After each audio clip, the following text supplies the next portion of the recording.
It's Flash Gordon meets Conan the Barbarian. It's Blackstar, the Saturday morning cartoon, next on Retro Serial.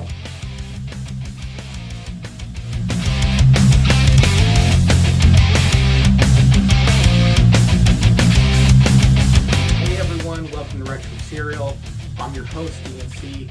Glad you could be joining me for today's program.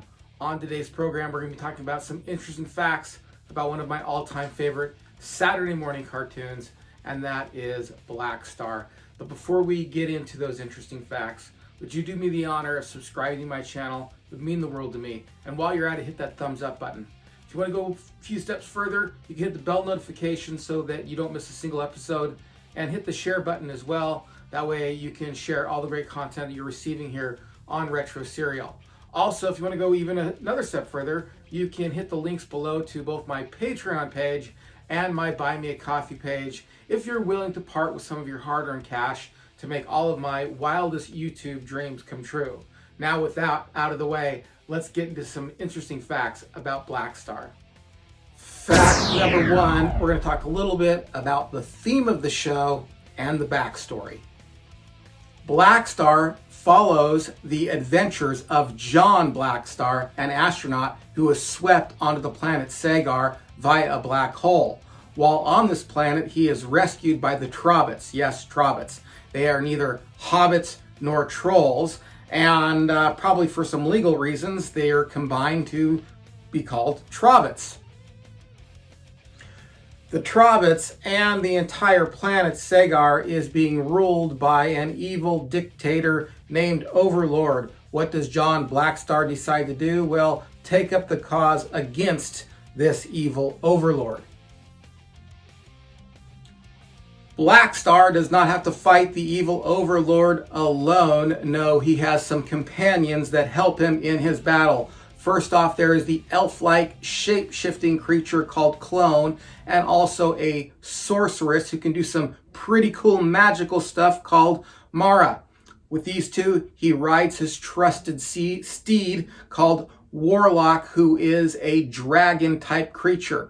Does he have to fight this evil overlord empty-handed? No, he doesn't, because he has one half of a special sword called the Power Star. The Power Star is a special sword that is split into two halves, half of it given to the Overlord. The half that the Overlord has is called the Power Sword, and the half that he has is called the Star Sword. With all of this in his favor, he now has the ability to fight this evil Overlord and rescue the Trobbits and the rest of Sagar from his evil clutches. Blackstar was inspired in part by Thundar the Barbarian. If I briefly described for you a cartoon which was half sword and sorcery and half sci-fi, revolving around some type of special sword and a roided out main figure, you might as well think of Thundar the Barbarian, and for good reason. In 1980, ABC premiered Thundar the Barbarian, and 1 year later, a very similar show came out. Yes, Blackstar appeared on CBS in 1981 and ran for only 13 episodes. It ran from September to December. Blackstar was a victim of the parental rights movements in the 80s. Because of the rise in popularity of the Saturday morning cartoon, and many of these cartoons being action, adventure-based cartoons to some degree or another, parents became concerned that their children were viewing violence on TV. As a result of this concern, action cartoons were to a degree censored, you could say. I remember being a kid and watching Saturday morning cartoons with guns and with swords, thinking, how come nobody's dying? Well, Blackstar was no exception to that censorship. If you notice, He doesn't really use his star sword to kill anybody. He uses it more to cut through jungle debris and things like that. And he more or less outwits his opponents rather than hacking them down as you would expect him to do. I was to a degree disappointed with that as a kid. And I'm just wondering, did you notice that when you were a kid? You're like, hey, how come everybody's shooting and no one's dying and no one's getting shot? I remember thinking that distinctly. What about you? You let me know in the comment section below if that was a concern that you had as a kid watching Saturday morning cartoons as well. Fact number 4, and my favorite fact, is that John Blackstar was supposed to be black. That's right, John Blackstar was supposed to be black. The original vision for him was that he would be of African American descent, therefore giving the African American children who are interested in watching Saturday morning cartoons a protagonist to look up to, and in fact that is why it's called Blackstar.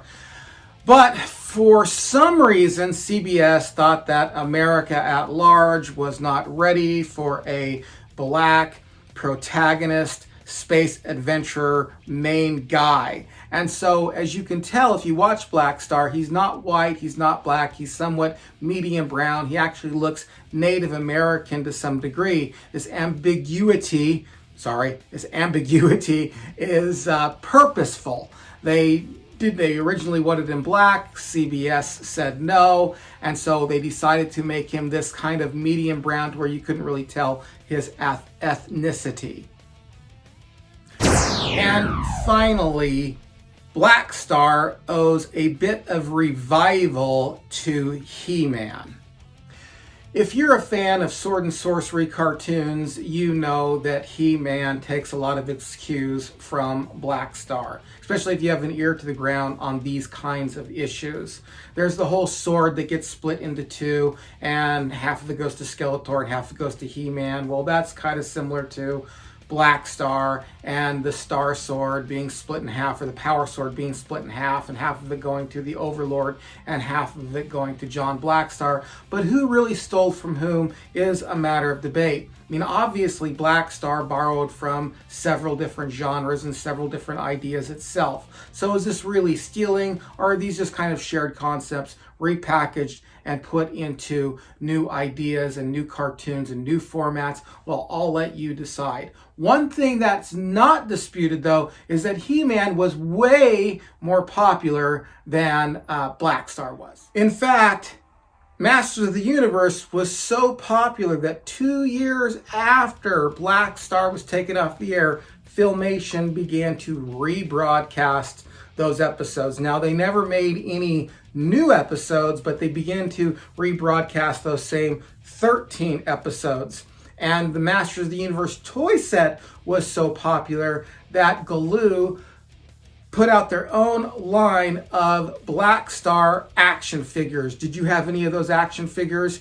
You let me know in the comments below. I'm going to guess that the Blackstar action figures are actually worth more than the Masters of the Universe action figures. So here you have it. You have like Thundar the Barbarian, then you have Blackstar, then you have He-Man, or Masters of the Universe, and then Masters of the Universe gives life again to Blackstar, kind of the evolution of the concept of the sword and sorcery cartoons. So let me know, what was your favorite fact about what I shared today in these 5 facts? Was there any facts that I didn't share that you know about Blackstar?